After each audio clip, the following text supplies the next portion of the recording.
So at the request of so many people asking how I managed to lower the WPL C24, this is how I done it. Basically, I went and got the spring leaves upgrade, and with these ones you can actually lock it sort of at what height you want it to sit at by over tightening the screw which is here, which I recommend actually replacing them with something which won't snap when you tighten it up. So you can sort of set your ride height you want. And I did have the original transmission in it, but that scrapes on the floor first, and I wanted a little bit more speed out of it. At the moment it's rear wheel drive only, and what motor it's rocking is an FTX Outback, I think it was an Outback 1 motor with 1000 RPM gear reduction. It's got a lot better throttle response having a gearbox on it, because if it was direct drive from the motor to the drive shaft, even when you decide to go flat out, it would take a lot longer to sort of build up the speed. But with the gear reduction box in it, it will just go straight to max power, to the point where this motor's enough to actually blow the CV joint in the drive shaft. I can't get the camera to focus on it, so I need to replace that with something in a little bit. Other ways how I have lowered it and made it fit the body correctly is up at the front.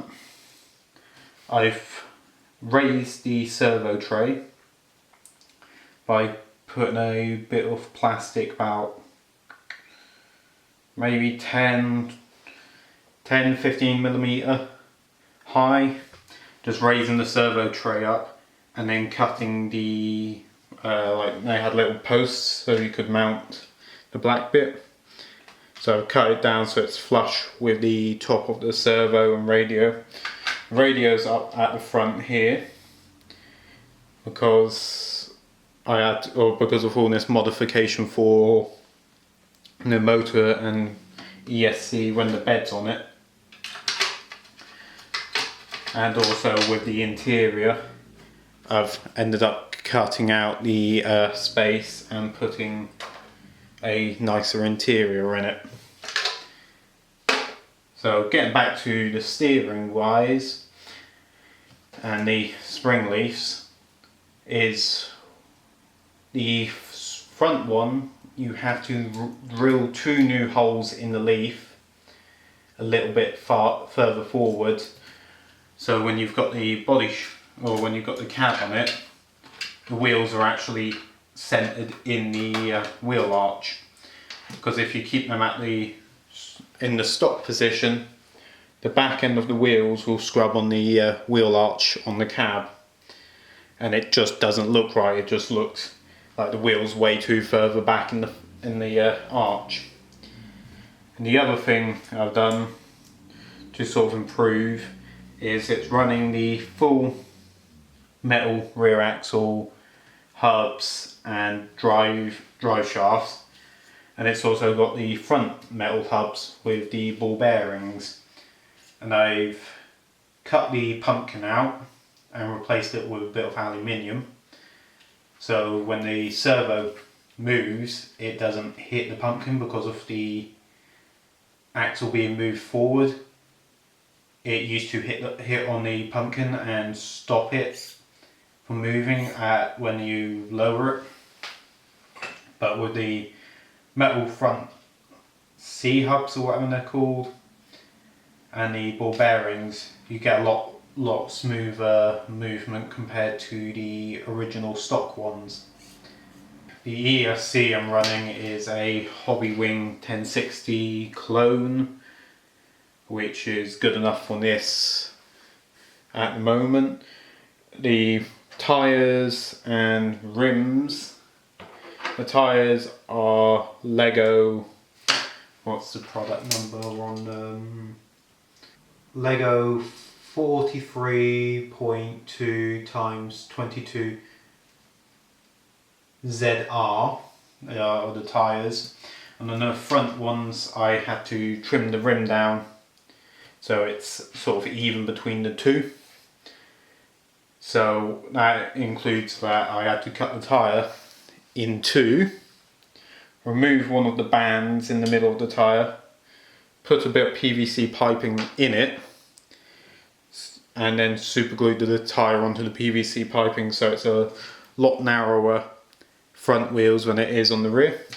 Rears are just the stock, and these are Carmack, or so I'll post the name on screen now because I'm going to butcher it either way. But these are just like here in the UK we've got banger racers, or radio controlled banger racers, sort of like Mardaves, and these are a different style of Mardave rims sort of things, but they're a lot smaller than original Mardave rims, so they fit Lego tyres perfectly, and they'll fit the WPL tyres, like the off-road ones, perfectly. But all you need to do is heat up a hot 5mm Allen key and chop the inside out and push the Allen key through so it will fit onto the hex on the wheel. Like that. So I've put random a Dremel on the inside, sanded it down enough so it sits on here. And another thing I've added is these fake brake discs, because a common problem the WPL stuff is the rear axle at the ends will come apart. I know they solved it on the Toyota FJ or whatever they've recently just released, and it has a drum brake, but I built this way before that was even released, and it's using some of the parts from a 1/18 scale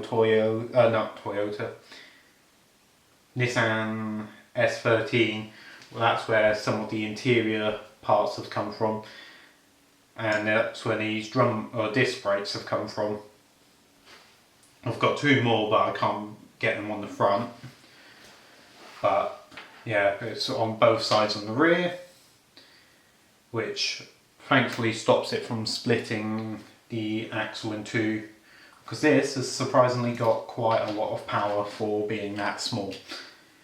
These I'm now just going around in loops and not knowing what I want to fucking say.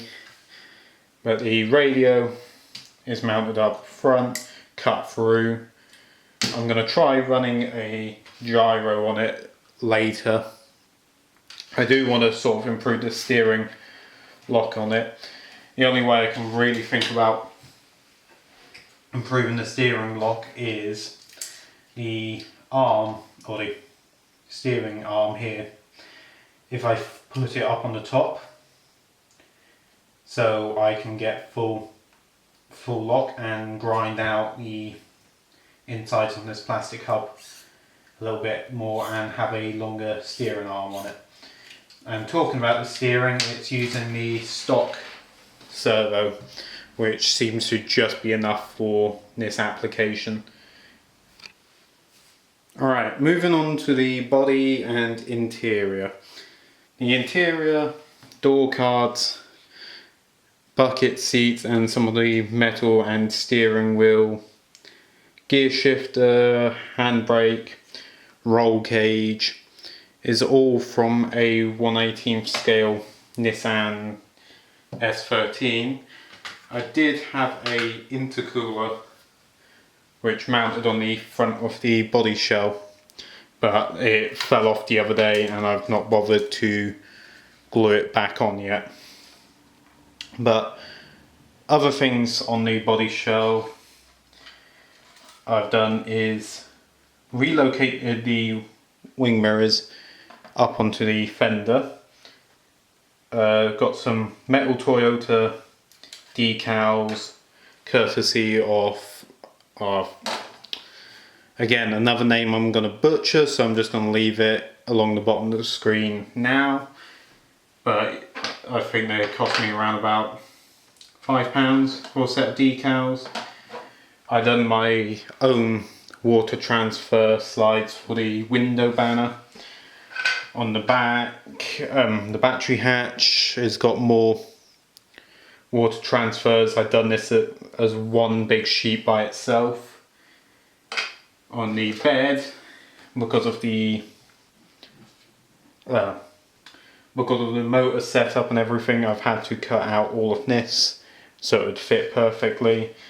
I've got Toyota written on the rear, got my Instagram, got an old Japanese version of Toyota written on it, and the entire body is painted in I think it's genuine Toyota red. I can't remember what the Pacific colour code is because I've used two different variants of the Toyota red for this one and my scale crawler. The other accessory, because I never liked the hard top, is this custom roof rack, or I always know them as sort of like work van sort of roof top thing.